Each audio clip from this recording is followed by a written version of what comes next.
con el hermano ayer cuando estaba en Monterrey, dejaron un testimonio excelente. Mucha de nuestra gente todavía lo recuerda y ha sido un gusto. Usamos demasiado la palabra bendición, pero ha sido una bendición estar aquí, nada más ver lo que Dios está haciendo a través de su ministerio y saber que tenemos un poquito que ver con él.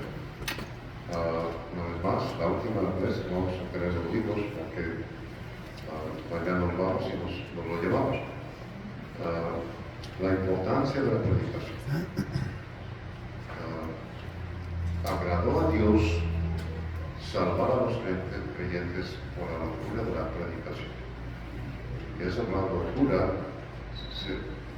lo que está diciendo es que el mundo considera la predicación como algo extraño, pero Dios la usa para cambiarnos. La bendición de dar. Ningún cristiano crece espiritualmente más allá de su disponibilidad a obedecer a Dios con el dinero. El deslizamiento, la esclavitud que causa el pecado. Muchos cristianos gradualmente se deslizan y se apartan de las cosas de Dios y muchas veces de manera tan lenta que de un día para otro no se nota y de pronto se encuentra en una posición desastrosa. Nuestra amiga, hermana Bárbara Davis, excelente obrera de niños, escribió ese libro, se llama Siga Adelante Maestro, los pequeños están siguiendo. Tremendo material para cualquier maestro o maestra de su unidad. Resistiendo al adversario, el diablo. El diablo anda alrededor como un león rugiente buscando a quien devorar.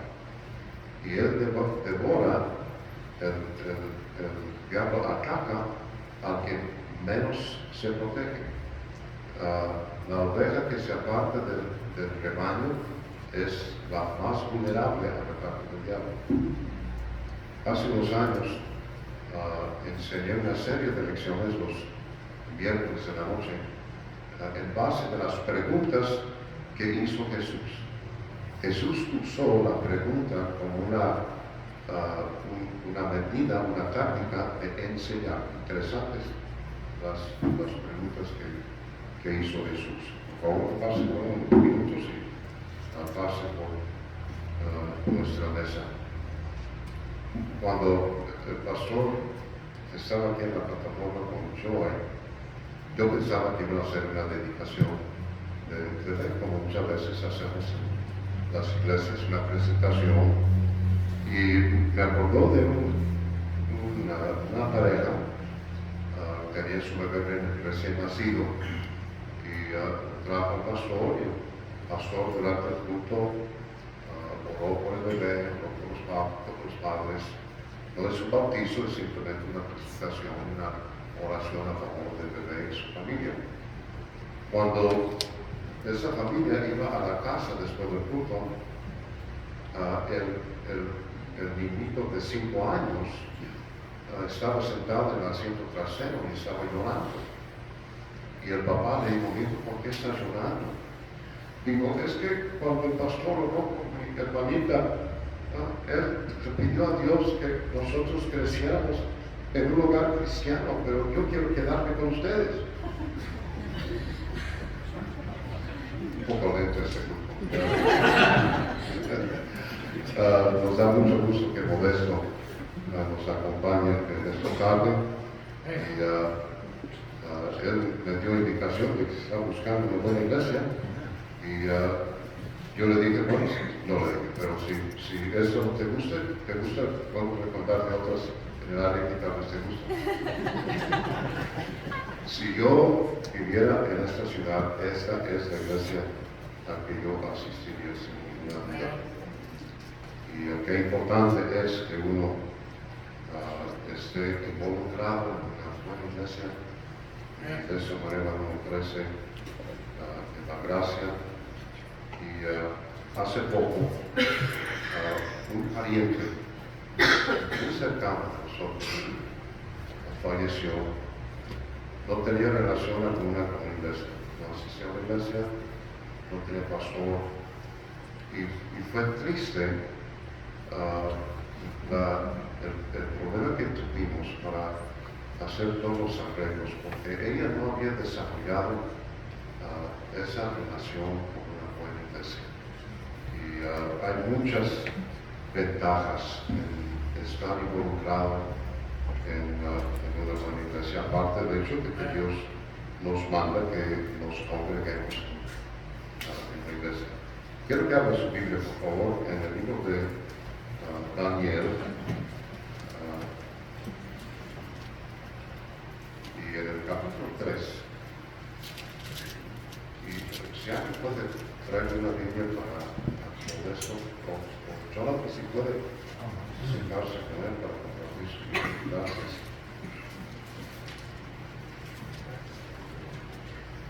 Tal vez usted conoce la historia de ese pasaje.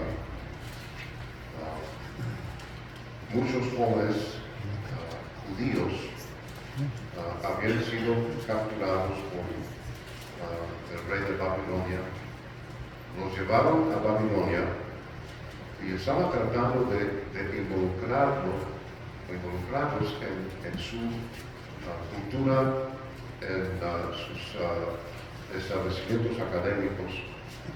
Y los ayudantes del rey de Babilonia, el rey Nabucodonosor, le convencieron a levantar una estatua, una imagen de él, y luego él hizo un edicto que cuando sonaba cierta música, que todos tenían que arrodillarse y adorar la estatua.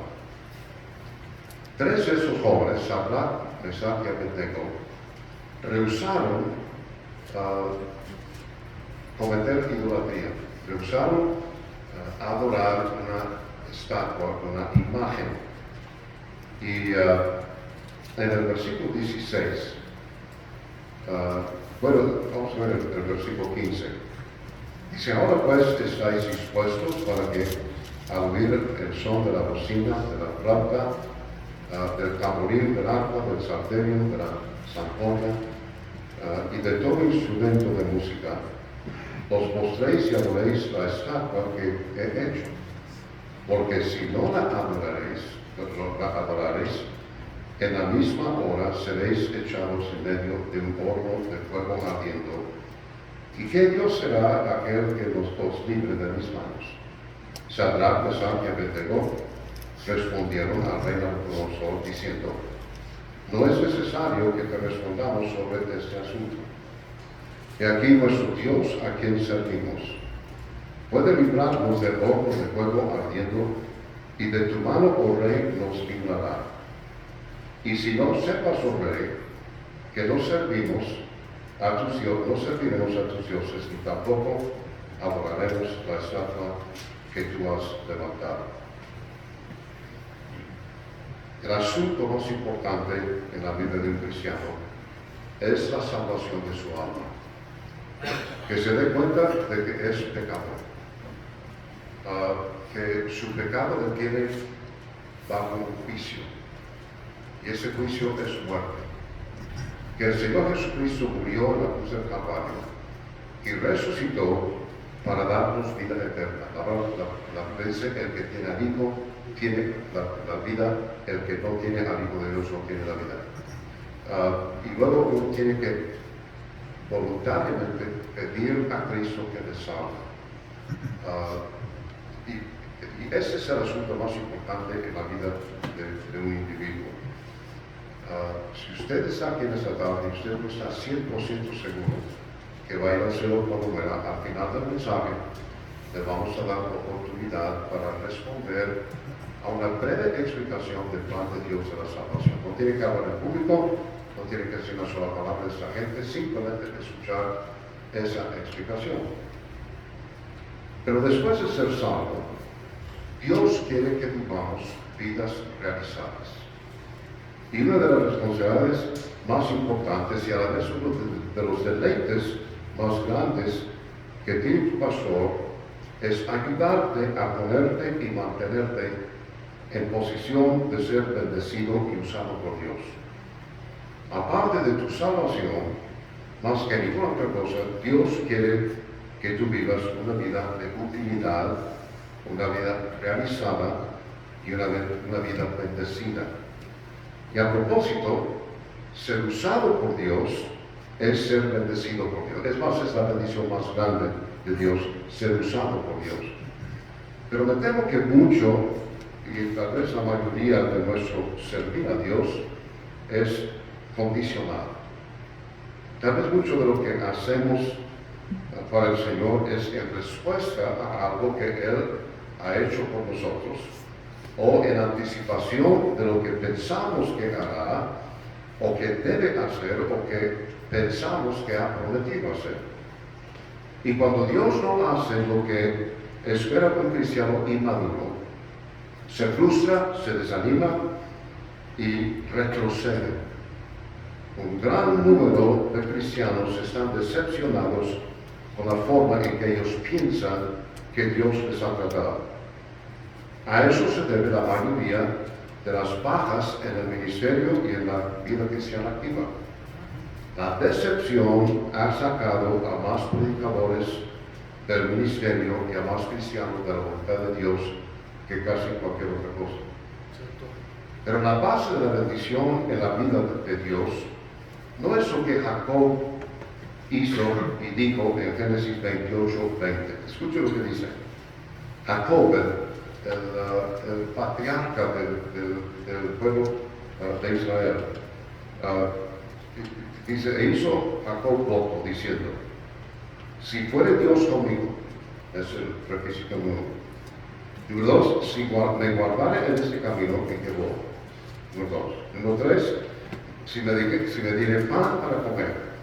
Número 4, vestido para vestir. Número 5, si volviere en paz a casa de mi padre, Jehová será nuestro Dios, será mi Dios. Y luego se atreve a ofrecerle un incentivo a Dios.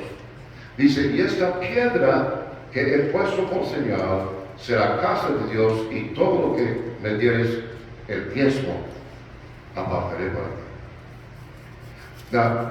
Jacob le está dando una solicitud para que Dios aplique, para que Dios solicite ser el Dios de Jacob. Y es como si Jacob dijera, esta es la solicitud, llene esos requisitos y tú vas a ser mi Dios. Y luego le ofrece a Dios una piedra. ¡Wow! ¿Cómo Dios rehúsa esa oferta? La piedra que Dios mismo hizo. Y es exactamente lo que hacemos muchos cristianos. Es peligroso suponer que podemos poner condiciones a lo que Dios hace en nuestras vidas. Dios establece las condiciones con que Dios les sirva. Dios ha establecido cómo el hombre sea salvo. Cree, recibe, invoca un solo Dios. Yo soy el camino. Y a propósito, las condiciones de Dios, aunque son precisas, son más fáciles de seguir que la religión del hombre pone. Dios ya le había dado prometido a Jacob bendecir su descendencia, darle una tierra que fluía leche y miel. A su abuelo Abraham había prometido todas esas cosas, pero pobre Jacob no pudo comprender que Dios lo que Dios estaba diciendo. Dios le había prometido bendiciones eternas, y Jacob se conformó con ropa, comida, dinero y un boleto de regreso a casa en paz. En otras palabras, Jacob está diciendo, Señor, no quiero problemas. Pues si tú no quieres problemas, tú te has metido en la vida equivocada. La paz sin la victoria no es verdadera paz. Y a propósito, la victoria sin la paz tampoco es verdadera victoria. La verdadera paz es paz a través de la victoria. Y la verdadera victoria, que es victoria, es victoria con paz. Y no hay victoria sin lucha. La vida cristiana es una vida de lucha. Pablo dijo al joven Timoteo: sufre tú pues penalidades como soldado de Jesucristo. Dios le prometió inmortalidad a Jacob, pero Jacob dijo: eso no es suficiente, quiero más. La salvación no es suficiente para los cristianos. El cielo no es suficiente para los cristianos. Y hay algunos que van a encontrar de qué quejarse cuando llegan al cielo, porque no hay nada de qué quejarse, y se quejan de que no hay nada de qué quejarse, porque quejarse es su pasatiempo favorito. Levanta tu mano derecha. Levanta tu mano derecha. Ahora mira cómo está tu dedo gordo, cómo está de ahorcado tanto chuparse. Vivimos en una época de chupadedos de clase mundial. El amor de Dios no es suficiente para los cristianos. La presencia de Dios no es suficiente para los cristianos. Su nombre escrito en los cielos no es suficiente para los cristianos. Ahora, recuerde, Jacob es el prototipo del cristiano carnal. No es necesariamente mundano, es carnal. El cristiano carnal limita lo que ve, lo que siente, lo que razona. Tal vez no toma, no baila, no comete adulterio, no es aficionado a la América, pero yo voy a predicar a ti si te gusta o no te gusta. Tal vez asiste a la iglesia los domingos, tal vez diezmo, tal vez ganados de vez en cuando, si no tiene alternativa, pero no vive en el espíritu. No es sensible a las cosas del espíritu ni a lo eterno. Siempre vive a nivel de lo temporal, lo terrenal. Cuando hace una decisión, no considera las implicaciones eternas, solo las temporales. Es sumamente práctico. Es como el chapulín colorado, todos sus movimientos fríamente calculados. Vive a nivel del relativismo superficial. No hace lugar para el espíritu. Mide su éxito en términos de lo visible, basa su gozo en lo palpable y pierde bendición tras bendición porque no está dispuesto a confiar a Dios los resultados de decisiones que pueden ser materialmente costosas. Constantemente está buscando evitar lo desagradable, lo incómodo y lo costoso. Y si Dios no cumple como y cuando Él considera que debe, se decepciona, se desespera y concluye: no vale la pena servir a Dios. Si para tal hora o tal día Dios no cumple, yo renuncio. Pues esa persona ya renunció en su propia mente. Para esa clase de cristianos, Dios siempre está a prueba, siempre está juzgando a Dios. Hermano, esa es presunción. El hombre exige cumplimiento a Dios. ¡Qué atrevimiento!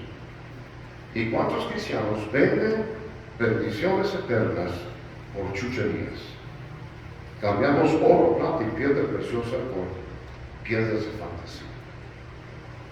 Y la tristeza es que muchos cristianos viven de esa manera. Esa no es forma de vivir de un hijo de Dios. Esas tres palabras que encontramos en el versículo 18 deben describir la forma en que vivimos. Tres palabritas: y si no. Y si no. Estos muchachos dijeron: Dios nos va a librar de tu mano, oh rey. Pero dijeron: y si no, sepas, oh rey, que no serviremos a tus dioses, ni tampoco adoraremos la estatua que tú has levantado.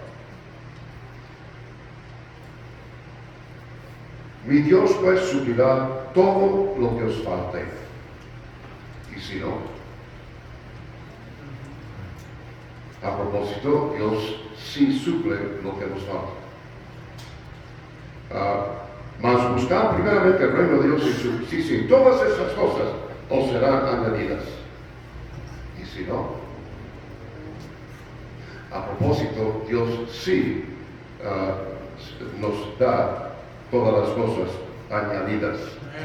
El problema es que mi lista de esas cosas probablemente es diferente a la lista de Dios de esas cosas. Dad y se os dará. Y si no,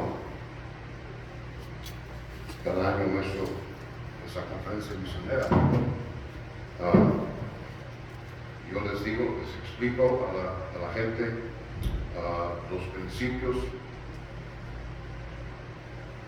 de la obra misionera o de fe, y les digo, si después de un año de cumplir fielmente con su diezmo y su ofrenda, si Dios no bendice sus finanzas, venga conmigo y yo oraré por usted. No le voy a regresar el dinero, el dinero a mí se lo dieron a Dios. Pero es lo que esperaba. Las bendiciones más grandes de la vida no pueden medirse con dinero. He aquí vuestro Dios, a quien servimos, puede librarnos del horno de fuego ardiendo y de tu mano, oh Rey, y nos librará. Y si no, allí es donde se describe, se define el nivel en que un cristiano de verdad está viviendo. Hay predicadores que hacen trato con Dios. Señor, si tú me das un lugar donde servirte, dinero para vivir, una buena casa, una esposa que me lave los calzones, gente que me siga, una comunidad que me aprecia, compañeros del ministerio que me admiren, un templo grande y hermoso donde predicar, muchos bautizados cada semana, diáconos que me apoyen. Entonces Jehová será mi Dios. Eso es absurdo. Eso tiene que repugnar a Dios. Dios tiene que estar pensando, este ingrato, mal agradecido, te di a mi unigénito Hijo para morir por tus viles pecados. ¿Qué más quieres? Y la verdad es que no debemos querer más que eso. Si es lo único que Dios hiciera, sería muchísimo más que lo que merecemos. Lo que debemos decir es, Señor, te voy a servir donde tú me pongas. Tenga un palacio de marfil o una choza. Me ame la gente o me desprecie. Tenga que comer o me muera de hambre. Me admiren mis compañeros o se burlen de mí. He aquí, aunque Él me matare, en Él esperaré. En Ezequiel 24 sucede algo asombrante. Ezequiel es profeta de Dios. Predica y su predicación es rechazada. En un momento le pusieron en la cárcel, en otro momento le pusieron en el cepo, con los manos y los pies y las manos asegurados. Ezequiel tenía un gozo en su vida. Todos los días después de predicar y después de ser rechazado, después de que le echaran huevos podridos, tomates podridos, llegaba a casa, estaba su esposa, el amor de su vida, una preciosa mujer que la amaba con todo su corazón. Pero la Biblia dice que en un solo golpe, en un solo momento, Dios le quitó la vida a esa mujer. Y Ezequiel dice algo increíble. Dice, a la noche murió mi esposa y en la mañana hice como me fue verdad. Eso es increíble. Murió mi esposa. Yo no entiendo, no comprendo la valentía, la medida de dedicación, de entrega que fueron necesarios para que Ezequiel el siguiente día simplemente saliera y volviera a predicar a esa gente contundente y obstinada. Pero ese es verdadero cristianismo. Servimos a Dios no por lo que Él nos da. Servimos a Dios no por las bendiciones materiales que nos da. Le servimos porque le amamos. Le servimos porque Él nos ha dado vida eterna. Le servimos porque es un privilegio, es un gozo, es una bendición servir a Dios. Pero lamentablemente, muchos cristianos pierden bendición tras bendición tras bendición. Porque esperan lo que Dios no ha prometido y lo que no está en el plan de Dios para su. Señor, gracias por esta hermosa historia. Gracias por estos hombres que rehusaron doblar la rodilla